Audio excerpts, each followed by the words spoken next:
आज मैं आप लोगों के सामने नंबर सिस्टम सीरीज का एक नए वीडियो के साथ आया हूं।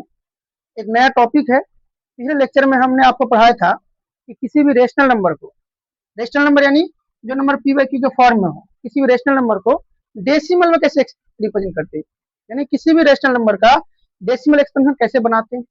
आप उस टॉपिक को उल्टा कर दीजिए कि अगर कोई डेसिमल नंबर आपके पास है, डेसिमल नंबर मीन्स कोई नंबर है जो पॉइंट में है, जैसे 2.35, क्या है, डेसिमल है या रेशनल नंबर, लेकिन किस फॉर्म में है, डेसिमल के फॉर्म में है। तो इस डेसिमल नंबर को रेशनल नंबर के फॉर्म में कैसे रिप्रेजेंट करेंगे, यानी पी वाई क्यू के फॉर्म में कैसे बनाएंगे, यही टॉपिक है। और आप लोग से रिक्वेस्ट है कि अगर आप मेरे यूट्यूब चैनल पर नए हैं तो प्लीज मेरे चैनल को सब्सक्राइब करें और लाइक शेयर और कमेंट करना ना भूलें। चलिए स्टार्ट करते हैं वीडियो को। सवाल ये हुआ कि डेसिमल या डेसिमल नंबर किसको कहते हैं, ऐसा नंबर जिसमें क्या हो, पॉइंट हो। और हमने आपको पढ़ाया था कि कोई भी रेशनल नंबर का डेसिमल एक्सपेंशन दो टाइप का होता है, या तो टर्मिनेटिंग होगा और अगर नॉन टर्मिनेटिंग हुआ तो रिपीटिंग जरूर होगा। दो केस देखते हैं। अगर हमने आपके सामने लिखा है क्वेश्चन 2.5, बताइए कैसा रेशनल नंबर, कैसा रेशनल नंबर है या नहीं है। तो रेशनल नंबर किस फॉर्म में है, डेसिमल फॉर्म में है। अब डेसिमल या तो टर्मिनेटिंग होगा या नॉन टर्मिनेटिंग होगा, तो बताइए कैसा है, टर्मिनेटिंग है या नॉन टर्मिनेटिंग। तो अगर पॉइंट के बाद नंबर ऑफ डिजिट फाइनाइट है, यानी सिर्फ एक ही 5 है, अगर हम एक और 2 लगा दें, 2 डिजिट हो गया, लेकिन है ये भी फाइनाइट। दूसरा, अगर मैं बोलूं कि 0.3333 इनफिनाइट टाइम्स है, तो बताइए इसमें 3 के गो है, गिन सकते हैं आप। इनफिनाइट टाइम जिंदगी भर लिखते रहिएगा तो ये कभी खत्म नहीं होगा। तो इसको हम लोग कहते हैं नॉन टर्मिनेटिंग डेसिमल, इसको हम लोग कहते हैं टर्मिनेटिंग डेसिमल। टर्मिनेट करने का मतलब होता है इंड हो जाना, खत्म हो जाना। इंड हो गया, खत्म हो गया, यह है टर्मिनेटिंग डेसिमल। और आप क्लास 3, 4, 5, 6 में पढ़े होंगे कि किसी डेसिमल को रेशनल नंबर के फॉर्म यानी फ्रैक्शन के फॉर्म में कैसे बनाते हैं।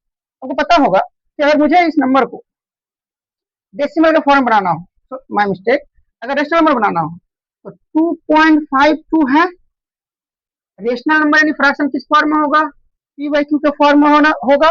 इसमें डिवीजन लाइन जरूर होगा, दे दिए। आप पढ़े होंगे कि पॉइंट को उड़ाइए, उसके बदले में 1 डालिए, डाल दिए। और पॉइंट का कितना डिजिट है, गिनिए, 1, 2, जितना डिजिट होता है उतना हम लोग क्या डाल देते हैं, 0। ये आपका क्या बन गया, पी बाई क्यू के फॉर्म में आ गया, फ्रैक्शन बन गया, रेशनल नंबर बन गया। अब स्टैंडर्ड फॉर्म के लिए आप जानते होंगे कि इसको सिंपलेस्ट फॉर्म में लाना है। सिंपलेस्ट फॉर्म लाने का मतलब इन दोनों का एचसीएफ निकाल लीजिए, उसी से काट दीजिए, या आप चाहे तो स्मॉलेस्ट नंबर से काट भी सकते हैं। ये दोनों 2 से कटेगा, काटते काटते सिंपलेस्ट फॉर्म में लाइएगा, वो क्या बन जाएगा, rational number in p by q form.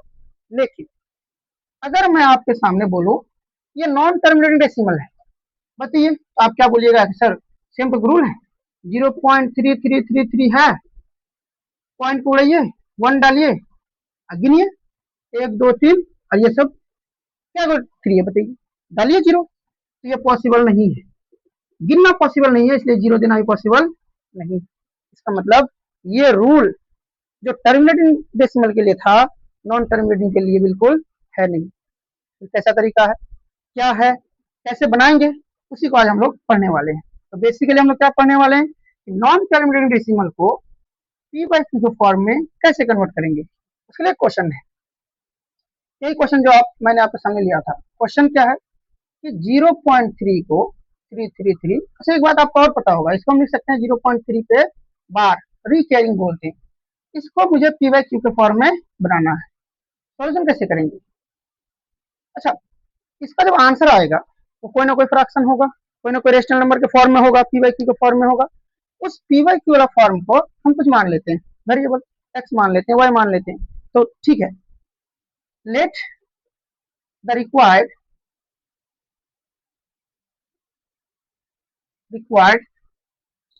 Rational number in p by q form D x, हमने क्या मान लिया, इसको एक्स मान लिया। इसका मतलब ये एक्स इसके बराबर होगा, इसलिए एक्स बराबर क्या होगा, 0.3333 एंड सो ऑन। दिक्कत क्या है, दिक्कत ये है कि इसमें 3 है कितना, यही नहीं पता। अगर मुझे ये पता होता कि 3 10 टाइम्स है, 13 टाइम्स है, 100 टाइम्स है, तो फिर आसान था। तो ये है मेरा डेंजर जोन, इसी को खत्म करना है, यानी कुछ ऐसा काम करना है जिससे ये घट के 0 बन जाए, फिर टेंशन खत्म हो जाएगा। तो क्या हम इसको इक्वेशन नंबर 1 मान सकते हैं? इक्वेशन मतलब रिलेशन, ऐसा स्टेटमेंट या दो स्टेटमेंट जिसके बीच क्या हो, इक्वलिटी का साइन हो, तो क्या बोलते हैं? इक्वेशन। ठीक है, तो इक्वेशन नंबर 1 हो गया। अच्छा एक बार बताइए, अगर कोई नंबर है 2.35, अगर मैं इसको 10 से मल्टीप्लाई करूं, इसका आंसर क्या होगा? थोड़ा देर के लिए वीडियो पॉज कीजिए और बताइए इसका आंसर। तो उम्मीद करते हैं कि आप ट्राई किए होंगे। तो इसका आंसर आएगा 23.5। यानी जब किसी नंबर को हम मल्टीप्लाई करते हैं 1 से बड़ी नंबर से, तो 10 क्या 1 से ग्रेटर है, इसे मल्टीप्लाई करेंगे तो इस नंबर का वैल्यू बढ़ेगा, ग्रेटर होगा। बढ़ने का मतलब अभी 2.3 है तो पॉइंट शिफ्ट होगा, किधर शिफ्ट होगा? अगर हम पॉइंट को लेफ्ट की ओर शिफ्ट करते हैं तो 0.2 समथिंग होगा, तो और छोटा हो जाएगा। तो इंटू कर रहे हैं ना, इंटू कर रहे हैं तो वैल्यू क्या होगा? बढ़ेगा। बढ़ेगा मतलब पॉइंट राइट की ओर शिफ्ट करेगा। कितना शिफ्ट करेगा? यहाँ पे जीरो कितना है? 1, तो ये पॉइंट 1 डिजिट शिफ्ट करेगा, इसको 1 डिजिट शिफ्ट करा दिए। तो 2 और 3 के बीच था, क्या बन गया? 3 और 5 के बीच चला गया, तो कितना बन गया? 23.5। ये आप क्लास 5 में भी है, 4 में भी है, 3 में भी है और 6 7 8 में पढ़े होंगे। नहीं पढ़े तो सीख लीजिए कि जब किसी नंबर पॉइंट वाला नंबर को, डेसिमल नंबर को मल्टीप्लाई करेंगे 10 से, 100 से, 1000 से, तो जितना जीरो से मल्टीप्लाई कीजिएगा वो पॉइंट उतना डिजिट राइट की ओर शिफ्ट करेगा। तो यही कंसेप्ट का यूज करेंगे हम। क्या यूज करेंगे? इस नंबर पे 0.33 है और 3 ही रिपीट कर रहा है, तो हम अगर इसको 10 से मल्टीप्लाई करें, लिखेंगे यहाँ मल्टीप्लाइंग बोथ साइड्स। यूक्लिड एक्सॉम पढ़े होंगे आप कि किसी इक्वेशन के दोनों साइड सेम नंबर से मल्टीप्लाई कीजिए, डिवाइड कीजिए, जोड़िए, घटाइए, उससे कोई फर्क पड़ने वाला नहीं है। Equals are added to the equal then whole are equal, equals are multiply by the equal then remaining then whole are equals, तो इक्वल ही होगा बोथ साइड बाय 10। आपका सवाल होगा कि सर 10 से ही क्यों मल्टीप्लाई कर रहे हैं, 100 से भी कर सकते थे। रिपीटिंग ब्लॉक में आपको हम पिछले लेक्चर में ये बताए थे कि रिपीटिंग ब्लॉक क्या होता है। रिपीटिंग ब्लॉक मतलब कितना नंबर रिपीट कर रहा है। अगर एक नंबर रिपीट कर रहा है तो रिपीटिंग ब्लॉक में 1 डिजिट है, 2 डिजिट रिपीट कर रहा है तो रिपीटिंग ब्लॉक 2 डिजिट है। यहाँ पर रिपीटिंग ब्लॉक में 1 ही डिजिट है, तो हम 10 से मल्टीप्लाई कर रहे हैं। 1-2 क्वेश्चन और बनाएंगे तो आपको पता चल जाएगा कि ये प्रोसेस क्या है। इसका शॉर्ट तरीका भी है, multiplying both side by 10 we get. जब 10x को 10 से मल्टीप्लाई करेंगे तो फिर तक क्या बनेगा? ये 10x इज इक्वल टू, अब इस रूल को यहाँ अप्लाई करेंगे, जब इसको 10 से मल्टीप्लाई करेंगे तो पॉइंट शिफ्ट करेगा इधर राइट की ओर। अभी बताया आपको, जब राइट की ओर शिफ्ट करे तो क्या बनेगा बताइए? ये बन जाएगा पॉइंट 0 और 3 के बीच है, ये क्या बन जाएगा? ये 2 3 है, इसके बीच आ जाएगा, ये बन जाएगा 3.3333 and so on. Question number 2, इसको यहाँ से इरेज कर देते हैं। अब देखिए 0.3333 बहुत इन्फिनाइट टाइम था, अब भी कितना टाइम से? अब भी इन्फिनाइट टाइम ही है। अगर हम इन दोनों इक्वेशन को सबट्रैक्ट कर दें, ठीक है, applying equation second minus equation first, यानी इक्वेशन सेकेंड में से इक्वेशन फर्स्ट को क्या कर दें? माइनस। तो 10x में से x को माइनस करेंगे, या तो आप चाहे तो इसको लिख भी सकते हैं इस तरह से, इक्वेशन सेकेंड क्या भाई? 3.333 and so on. Equation first क्या है? x is equal to 0.3333 and so on. इसको क्या कर रहे हैं आप? सबट्रैक्ट कर रहे हैं, तो साइन चेंज होगा। 10x में से 1x को घटाइएगा, क्या बचेगा? 9x इज इक्वल टू, अब बताइए पॉइंट के बाद जितना 3 ऊपर में है, पॉइंट के बाद उतना ही 3 नीचे में है और सबट्रैक्शन में है, तो क्या ये पूरा का पूरा 0 बन जाएगा? और 3 में से 0 घटाएं तो क्या बचेगा? 3। तो क्या हम 9x इज इक्वल टू 3 लिख सकते हैं? पॉइंट के बाद 0 का कोई वैल्यू नहीं है, तो मतलब ही नहीं है। ये क्या बन गया? 9x is equal to 3, x बराबर क्या आ गया? 3/9। ये 9x के साथ इंटू में है, मल्टीप्लाई में है, जब उधर गया तो क्या बन गया? डिवाइड। क्या बन गया? 3/9। ये आ चुका है p/q के फॉर्म में, ये आंसर हो चुका है। बट हम इसको क्या लिखेंगे? Standard form. स्टैंडर्ड फॉर्म क्या कहलाता है? कि सिंपलेस्ट फॉर्म होना चाहिए कोई भी रेशनल नंबर। यानी आपको हम पढ़ा चुके हैं कि रेशनल नंबर कहते किसको है? एक ऐसा नंबर जिसको हम पी बाई क्यू के फॉर्म में लिख सकते हैं, और पी और क्यू में कोई कॉमन फैक्टर नहीं होना चाहिए, वो को प्राइम होना चाहिए, और क्यू क्या होना चाहिए, नॉट इक्वल टू जीरो होना चाहिए। नॉट इक्वल टू जीरो तो है, लेकिन क्या ये दोनों को प्राइम है?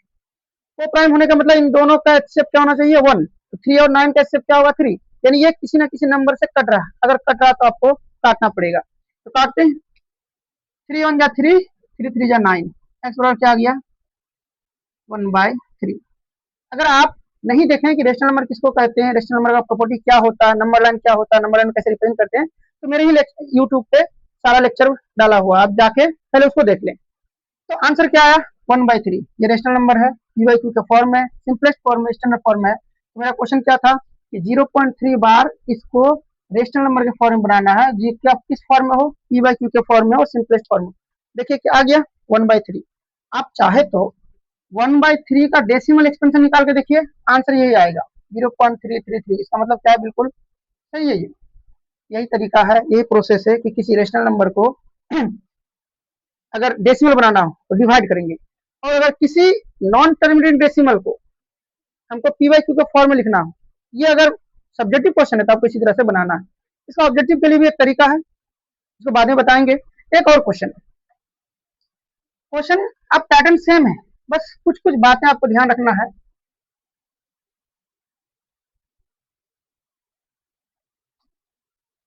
सपोज कीजिए कि इस बार क्वेश्चन जो है कुछ ऐसे है, 0.24 इस पे है बार, इस बार रिपीटिंग ब्लॉक में 2 डिजिट है, इस बार क्या है 0.24 पे बार, यानी इसको हम ऐसे भी लिख सकते हैं 0.2424। ये रिकैरिंग का क्या मतलब है, ये रिकैरिंग का मतलब है ये चीज बार बार क्या हो रहा, रिपीट हो रहा। 24 पे बार है, मतलब 2424 बार बार होगा। इसी नंबर को आपको क्या करना है, पी बाई क्यू के फॉर्म में बनाना, रेशनल नंबर के फॉर्म में लाना। क्या बताया अभी आपको कि जो नंबर है वो कोई ना कोई रेशनल नंबर होगा, इसको हम क्या मान लेते हैं, कुछ मान लेते हैं, एक्स वाई कुछ मान लेते हैं, लिखेंगे let the required rational number in p by q form be x. क्या मान लिया इसको एक्स, तो क्या होगा, ये एक्स इसके बराबर होगा, यानी इसलिए एक्स बराबर क्या हो जाएगा, 0.242424 हो गया। इक्वेशन नंबर क्या हो गया, ये 1। अब थोड़ा जल्दी बनाते हैं। यहाँ पे क्या देख रहे हैं कि रिपीटिंग ब्लॉक में कितना डिजिट है, 2 डिजिट। अगर इसको 10 से मल्टीप्लाई कीजिएगा तो क्या होगा, एक बार देख लेते हैं। ये बनेगा 2.4242। क्या ये 2442 घटाइएगा तो 0 बनेगा, नहीं बनेगा। आपको कोशिश ये करना है कि जो इक्वेशन फर्स्ट में जो चीज रिपीट कर रहा है, इक्वेशन 2 में वो चीज रिपीट होना चाहिए। वो चीज रिपीट होने के लिए ये पॉइंट कहाँ होना चाहिए, 4 और 2 के बीच में होना चाहिए। तो बताइए पॉइंट को कितना डिजिट शिफ्ट करना है आपको, 2 और 4 2 डिजिट शिफ्ट करना, किससे मल्टीप्लाई करना पड़ेगा, सोचिए सोचिए किससे मल्टीप्लाई करना पड़ेगा, 100 से। तो हम लिखेंगे यहाँ पे मल्टीप्लाई द इक्वेशन 1, या फिर multiply both side, multiplying both. पहला क्वेश्चन आपको पूरा अच्छा से लिख के बताएं, जल्दी लिख रहे हैं, बोथ साइड बाय 100। होगा क्या ये 100 इंटू एक्स क्या हो जाएगा, 100x, और ये हो जाएगा 2.2424 एंड सो ऑन। अच्छा, पहला क्वेश्चन में आपको हम इक्वेशन 1 और इक्वेशन 2 को सब्ट्रैक्ट करके बताएं, इसको एक और तरीके से बता सकते हैं, यानी दोनों मेथड है। अच्छा बताइए तो 100x बराबर 24.2424 को क्या हम ऐसे लिख सकते हैं, 0.242424 एंड सो ऑन, जैसे ऐसे बता रहे हैं। कोई नंबर है 2.34, तो क्या मैं इसको लिख सकता हूँ 2 प्लस 0.34, इसे जोड़िएगा तो क्या यही आएगा। तो इसको स्प्लिट कर दिए, इंटीजर वाला पार्ट, किसी डेसिमल नंबर का 3 पार्ट्स होता है, इंटीग्रल पार्ट, पॉइंट और डेसिमल पार्ट, दोनों पार्ट को अलग कर लिए। इससे फायदा क्या हुआ, फायदा ये हुआ, जब देखिए तो जो इक्वेशन 1 में x का वैल्यू तो यही है ना, तो क्या मैं इसके जगह पे x रख सकता हूँ, यानी 100x बराबर 24 प्लस ये क्या बन गया x। अब x और ये 100x लाइक टर्म में, इसको एक साथ करेंगे, इस x को इधर लेके आएंगे तो ये क्या प्लस x, इधर क्या बनेगा माइनस x। तो 100x minus x equal to क्या बन गया 24। क्या बन गया भाई, 99x is equal to 24, x बराबर क्या आ गया 24/99। अगर ये किसी से कटेगा तो काट देंगे, जैसे 2 से तो नहीं कटने वाला, दोनों 3 से कटेगा। 3 से कटने का रूल है कि सम करके देखिए, 4 + 2 6 और 9 + 9 18, दोनों 3 से कट रहा है, इसको काटिए, काट के देखिए कितना आंसर आ रहा है। आंसर कॉमन में जरूर बताइएगा कितना आंसर आएगा इसका सिंपलेस्ट फॉर्म में। ये तरीका हो गया। अच्छा एक बात और देखिए, इससे पहले वाला क्वेश्चन था 0.3 बार, इसका आंसर आया था 1/3। अभी जो क्वेश्चन है वो है 0.24 बार, इसका आंसर क्या है 24/99। जो शॉर्ट तरीका बताएंगे एक तरह से प्रूफ भी हो जाएगा कि जो शॉर्ट मेथड है और जो लॉन्ग मेथड है बिल्कुल क्या है सही है, इसलिए इसको यहाँ लिख के रख रहे हैं। एक पैटर्न का क्वेश्चन हुआ, एक टाइप का हुआ। एक और क्वेश्चन कि अगर सर कोई नंबर पॉइंट के बाद जस्ट रिपीट नहीं हो रहा, जैसे एक नया क्वेश्चन है, क्वेश्चन नंबर 3 इसको बोल देते हैं, पहले 2 क्वेश्चन बना चुके हैं। एक क्वेश्चन है कि 0.25 पे बार, इस बार जो है पॉइंट के बाद एक डिजिट 2 है उस पे बार नहीं है, 5 पे बार है। ये मेथड अलग है, मेथड तो सेम है, मतलब प्रोसेस थोड़ा सा चेंजिंग होगा। क्या करेंगे, पूरा लिखेंगे नहीं, लेट करेंगे कि एक एक्स के बराबर होगा। एक्स बराबर क्या हो जाएगा 0.25 पे बार, यानी एक्स बराबर हम लिख सकते हैं 0.25555, बहुत बार 5 हो जाएगा। देखिए रूल क्या है इसका, आपको इक्वेशन 1 बनाना है, इक्वेशन 2 बनाना है। तो मेरा ये मानना है या और मेरा एक्सपीरियंस ये है कि इक्वेशन 1 वहां पे मानिएगा जहां पॉइंट के बाद डिजिट रिपीट हो रहा। क्या यहाँ 2 पॉइंट के बाद 2 है, क्या 2 रिपीट हो रहा, नहीं हो रहा, तो इस 2 को जंप करिए, इस 2 को हटाइए। यानी इक्वेशन 1 मानने के लिए आपको ये देखना है जो रिपीटिंग ब्लॉक है क्या वो पॉइंट के जस्ट बाद स्टार्ट हो रहा। अगर पॉइंट के जस्ट बाद स्टार्ट नहीं हो रहा, पहले वहां पे लेके जाइए। यानी अभी ये 2 रिपीट नहीं करा तो 2 को यहाँ से हटाइए। तो पहले क्या करेंगे, मल्टीप्लाई करेंगे, मल्टीप्लाइंग बोथ साइड्स बाय कितना, यहाँ पे कितना डिजिट रिपीट नहीं कर रहा, सिर्फ 2 रिपीट नहीं कर रहा, 2, यानी इसको जंप कराने के लिए 10 से मल्टीप्लाई करना पड़ेगा बाय 10। ये क्या बन जाएगा 10x बराबर क्या हो जाएगा 2.555 एंड सो ऑन। अब देखिए तो क्या पॉइंट रिपीटिंग ब्लॉक पॉइंट के जस्ट बाद स्टार्ट है, बिल्कुल है। तो इसी को आप इक्वेशन 1 मान सकते हैं।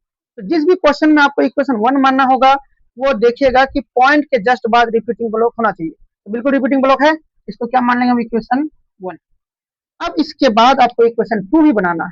कैसे बनाना है, इसके लिए भी एक तरीका है। तरीका क्या है कि इस बार बताइए रिपीटिंग ब्लॉक में कितना डिजिट है, सिर्फ 5 रिपीट कर रहा, तो एक ही डिजिट आपको जंप कराना है, 10 से मल्टीप्लाई करना पड़ेगा। लेकिन अगर रिपीटिंग ब्लॉक में 2 डिजिट होता तो 100 से मल्टीप्लाई करते, फिर से रिपीटिंग ब्लॉक में अगर 3 डिजिट होता तो हम 1 पर 3 जीरो यानी 1000 से मल्टीप्लाई करते। ये पैटर्न है, एक प्रोसेस है, आप इसको ध्यान में रखिएगा तो कोई क्वेश्चन आपसे छूटेगा नहीं। इस बार रिपीटिंग ब्लॉक में एक ही डिजिट है, हम किससे मल्टीप्लाई करेंगे, इसको 10 से लिखेंगे। Again multiplying both sides by 10, फिर से हम किससे मल्टीप्लाई करें इसको 10 से ही। तो 10x तो पहले से था ही, अब फिर 10 से मल्टीप्लाई कर रहे हैं तो क्या बनेगा ये 100x। इधर क्या बनेगा 2.5 था, तो इस बार क्या बन जाएगा 25.555 एंड सो ऑन। ये बन गया इक्वेशन 2। अब इसके बाद आपको 2 प्रोसेस बताए कि इक्वेशन 2 में से इक्वेशन को घटाइए आंसर आएगा, या फिर इसको स्प्लिट कीजिए। दोनों तरीके आपको बताते हैं, पहले सब्ट्रैक्ट करके बताते हैं। तो अप्लाई कर देंगे, अप्लाइंग पूरा लिखिएगा आप सब्जेक्ट क्वेश्चन में, अप्लाइंग इक्वेशन 2 माइनस इक्वेशन 1। 2 में से 1 को घटाएंगे तो क्या होगा, पहले लिख लेते हैं। 2 क्या है 100x is equal to 25.55 and so on. 1 क्या है भाई 10x, कितना हो जाएगा ये 2.555। देखिए आपको जो बता रहे थे कि रिपीटिंग ब्लॉक के बाद ही 1 2 होना चाहिए। अब ये घटाएंगे तो क्या बन जाएगा, रिपीटिंग ब्लॉक के बाद पूरा पॉइंट का पूरा 0 बन जाएगा। ये बनेगा क्या 25 में से 2 को घटाएंगे बचेगा 23। इधर क्या बचा 100x में से 10x माइनस करेंगे आ गया 90x। अब 90x इज इक्वल टू 23 आ गया, मुझे निकालना क्या है x। x बराबर क्या हो जाएगा 23/90। अगर ये किसी से कटेगा तो काट लीजिएगा। देखिए ये आंसर आ गया, इसका आंसर है भाई यह 0.25 के बाद इसका वैल्यू क्या आएगा 23/90। 90। 3 क्वेश्चन हो गया।